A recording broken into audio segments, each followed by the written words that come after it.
ఇక ప్రభుత్వం వర్షం చూద్దాం. ప్రభుత్వం ఏం చేయబోతుంది? హైకోర్టు తీర్పుపై న్యాయ సలహా తీసుకోవాలని సర్కార్ నిర్ణయం. అప్పీళ్లకు వెళ్ళాలా లేదా అనే దానిపై బుధవారం నిర్ణయం. ఇక హైడ్రాను ప్రెస్టేజ్ ఇష్యూగా భావిస్తున్న సీఎం రేవంత్ రెడ్డి. ఢిల్లీ నుంచే హైడ్రా కోర్టు పరిణామాలపై ఆరా. కబ్జాల నుంచి చెరువులు కాపాడుకుంటామంటున్న రేవంత్. రంగనాథ్ లాంటి సీనియర్స్ ఆఫీసర్ను తప్పించేది లేదంటున్న సర్కార్. తప్పిస్తే భూ మాఫియా రెచ్చిపోతుందని సర్కార్ భావన. సో ఇక్కడ ముఖ్యమంత్రి రేవంత్ రెడ్డి క్లియర్గా తెలుస్తూ ఉంది మనకు. ముఖ్యమంత్రి రేవంత్ రెడ్డి ఏమంటున్నాడు? సో మొదటి నుంచి కూడా ఈ హైడ్రాని తీసుకురావాలి. ఈ హైడ్రా ద్వారా ఎవరైతే కబ్జాదారులు ఉంటారో, ఎవరైతే ఆక్రమణలకు పాల్పడతారో వాళ్ళ వెన్నులో వణుకు పుట్టించాలంటే మరి ఖచ్చితంగా చాలా సీరియస్ ఆఫీసర్ని తీసుకురావాలి. సీరియస్గానే దీని మీద యాక్షన్ ఉండాలని చెప్పేసి రంగనాథ్ని తీసుకొచ్చాడు. సో రంగనాథ్ వచ్చిన తర్వాత హైడ్రాకు పేరు వచ్చింది, రంగనాథ్కి పేరు వచ్చింది. అరే ఇక రంగనాథ్ బుల్డోజర్లు వచ్చినాయంటే కేల్ కథం దుకాణం బంద్, ఎక్కడికక్కడ బిల్డింగ్లు కూలిపోవాల్సిందే, అది అక్రమ కట్టడం అయితే అని. సో ఇంత బలంగా జనాల్లోకి మరి హైడ్రా వెళ్ళింది, రంగనాథ్ వెళ్ళిండు. అండ్ కబ్జాదారుల వెన్నులోకి, కబ్జాదారుల మైండ్లోకి కూడా రంగనాథ్ పోయిండు, ఇటు హైడ్రా పోయింది. సో ఇంత సీరియస్గా హైడ్రా పనిచేస్తున్న టైంలో మరి కోర్టు చెప్పింది కదా అని చెప్పేసి ఇప్పుడు రంగనాథ్ను తొలగిస్తారా? తొలగిస్తే మళ్ళీ రంగనాథ్ లాంటి సిన్సియర్ సీరియస్ యాక్షన్ తీసుకునే ఆఫీసరు వస్తారా రారా? ఒకవేళ వస్తే ఆయన రంగనాథ్ రీప్లేస్మెంట్ చేయాలి, రంగనాథ్ కంటే డబల్గా పనిచేయాల్సి ఉంటుంది. సో మరి అది సాధ్యమా కాదా చూడాలి. ఒకవేళ రంగనాథ్నే మరి ఉంచాలన్నటువంటి ఆలోచన కనుక ప్రభుత్వం చేస్తే సుప్రీంకోర్టుకు పోయేటువంటి అవకాశం ఉంటుంది. సుప్రీంకోర్టులో మా మీద తప్పుడుగా భూ ఆక్రమణదారులు, భూ కబ్జాదారులు కోర్టు దిక్కన కేసులు పెట్టి ఇక్కడ నుంచి మేము సీరియస్గా పనిచేస్తాం, మరి న్యాయస్థానాల్ని గౌరవిస్తూ పనిచేస్తామని మరి సుప్రీంకోర్టులో చెప్పుకొని మళ్ళీ రంగనాథ్ని కంటిన్యూ చేస్తారనేది ఇక్కడ ఒక క్వశ్చన్ మార్క్గా మిగిలింది. బట్ రంగనాథ్ మాత్రం క్లియర్గా చాలా కాన్ఫిడెన్స్గా ఉన్నాడు. నేను ఎక్కడికి పోను, తగ్గేది లేదు, నేను ఖచ్చితంగా న్యాయస్థానాల మీద నాకు నమ్మకం ఉందని చెప్తా ఉన్నాడు. సో ఇక్కడ రేవంత్ రెడ్డి కూడా మొదటి నుంచి ఒక బ్రాండ్ అంబాసిడర్గా మరి రంగనాథ్ను, హైడ్రాను ఈ రెండింటిని ప్రమోట్ చేస్తూ వచ్చారు. కాబట్టి మేబీ రంగనాథ్ను కనుక తప్పిస్తే హైడ్రా పని అయిపోయినట్టే.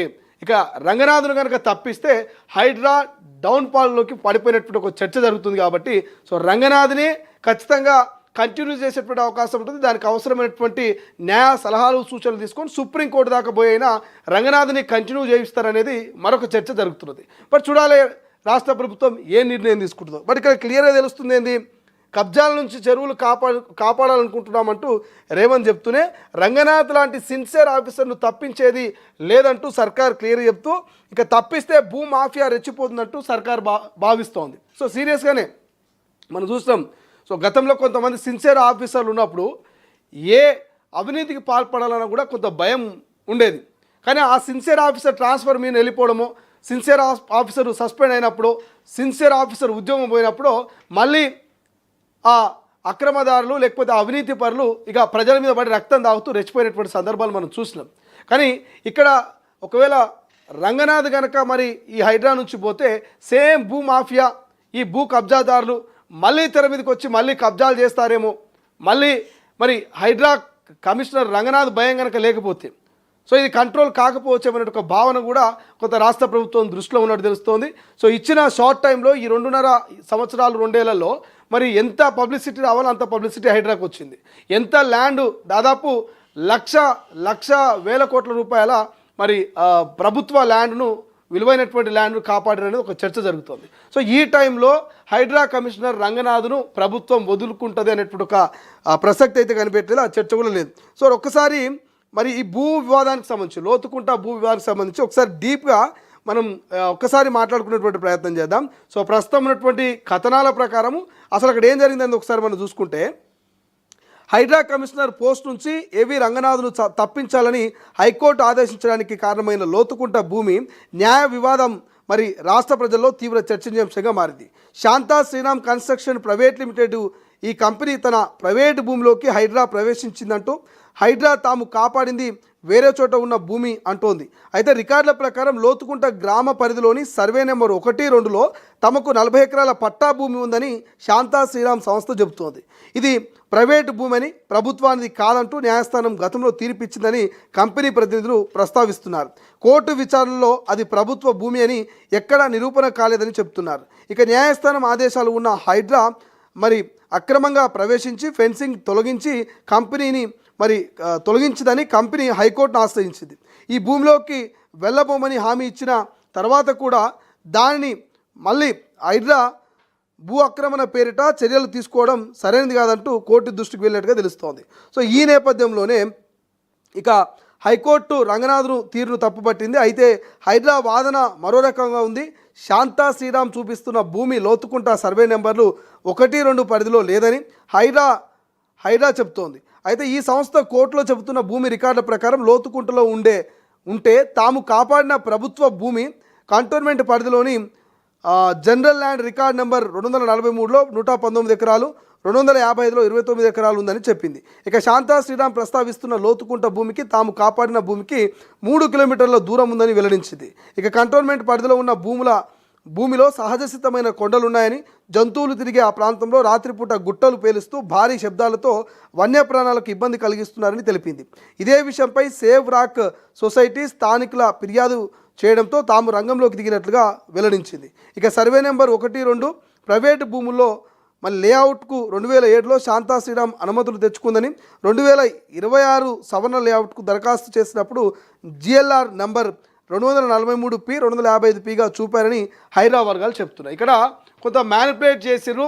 2007లో మరి ఆ శాంతాకుమార్కి సంబంధించి ఏదైతే ఈ ప్రైవేట్ కన్స్ట్రక్షన్ సంబంధించిన వాళ్ళు ఒక శాంతా శ్రీరామ్ వీళ్ళంతా కూడా 2007లోనే దానికి మరి ఒక లీగల్గా ఎటువంటి ఇబ్బందులు లేకుండా మరి కోర్టు నుంచి ఆర్డర్ తెచ్చుకొని ఇప్పుడు దాన్ని ఒక్కసారిగా సర్వే నెంబర్లు మార్చి దాన్ని కబ్జా చేసే ప్రయత్నం చేస్తారు. అక్కడ బండలు బలగొడుతున్నారు, అక్కడ చెట్లు పూర్తి స్థాయిలో నరికేస్తారు, అక్కడ కొంత పర్యావరణం పూర్తిగా కలుషితం అవుతుంది, ధ్వంసం అవుతుందని స్థానికుల ఫిర్యాదు మేరకు మేము అక్కడికి పోయినాం. కానీ వాళ్ళు చెప్పే ల్యాండ్కు మేము ఫెన్సింగ్ వేసినటువంటి ల్యాండ్కు 3 కిలోమీటర్ల డిస్టెన్స్ ఉంటుందంటూ హైడ్రా తన వర్షన్ చెప్పే ప్రయత్నం చేసింది.